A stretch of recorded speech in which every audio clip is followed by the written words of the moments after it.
Nahack ang official Facebook account ng Bangko Sentral o ng Bureau of Treasury at kasalukuyan ang iniimbestigahan upang matukoy ang lawak ng security breach.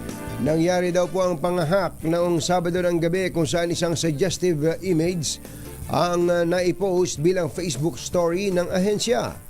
Makalipas ang ilang minuto, naglabas ng advisory ang Treasury na nakompromiso ang kanilang account at wala silang access dito.